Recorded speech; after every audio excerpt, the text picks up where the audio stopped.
The National. Here is Peter Mansbridge. Good evening. There was a time when the Canadian family was defined as a mother, a father, and their children.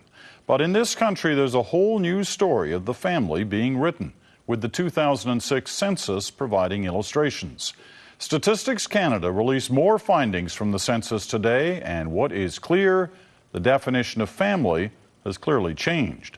Some standouts. For the first time since census taking began in this country, married people are the minority, with more people over the age of 15 not married. Another first, there are more couples without children than with.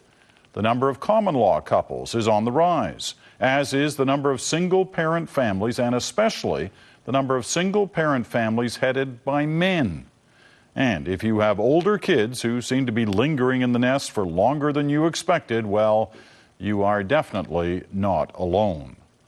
Behind all those findings, Canadians like you creating these new trends. The CBC's Sasha Petrusik has the story. Meet Greg Pike, in his 20s, about to graduate from university, still eating, sleeping, living with his parents. He even runs a small web design business from their house. Like a huge number of young adults in Canada, more than 43%, he has no intention of moving out.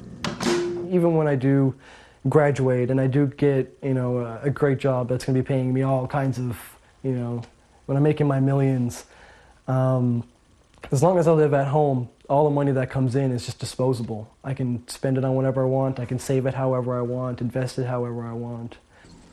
Mostly, it seems to be a financial decision, especially in Toronto. Among grown children here, those in their 20s, a whopping 58% still live with parents. Otherwise, children seem to be fading from the Canadian family. For the first time, the 2006 census found that couples without children outnumber those with kids, 42.7% compared to 41.4%. Women are also waiting longer to become mothers. 9.4% of children under 4 have mothers over 40. Gosh, Amy. It's just one snapshot in Canada's remarkable new family portrait. Husbands and wives don't have the roles or the prominence they once did. The young and the not so young are focusing on careers and education, not traditional commitments. If and when Canadians do start living together, they've found all kinds of new combinations. And for the first time, marriage is not the Canadian norm. This census shows that among Canadians 15 years and over, slightly more than half are single, divorced, or widowed, unmarried.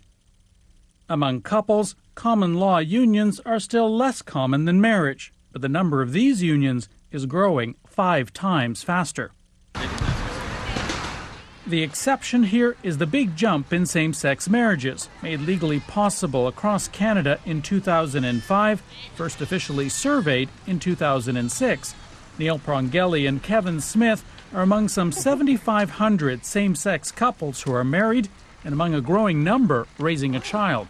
Now that the legal situation has changed and the rights are there, I think people are taking advantage of that to do it and have a family like they've always wanted to have. Both of us like kids, and we talked about it, and we decided that this is something that was important to us. Observers of the new Canadian family, in all its forms, say there's no question some things have not changed. Our families continuing to do the kinds of things that families have always done, and that is to provide care for each other in times of sickness and in health, the care for children, organizing themselves to participate in the labor market. And I think, by and large, my sense is that the answer is yes. All of this may work for individual Canadians, couples, and families, but on the national level, it could mean significant change. Peter? All right, Sasha, what kinds of changes are we talking about, and what do they mean for policymakers? They're saying that all kinds of policies which were drafted in a different era for a different Canada will have to be reconsidered now. For instance, since Canada's birth rate is no longer enough to maintain its population, immigration levels may have to go up to maintain a workforce. Also, laws on custody and divorce will have to be rewritten. And in other areas, city services and provincial health plans may have to be reconfigured or redesigned in order to keep up with all of this. Many challenges. Peter? Sasha Petrosic in Ottawa tonight. There will be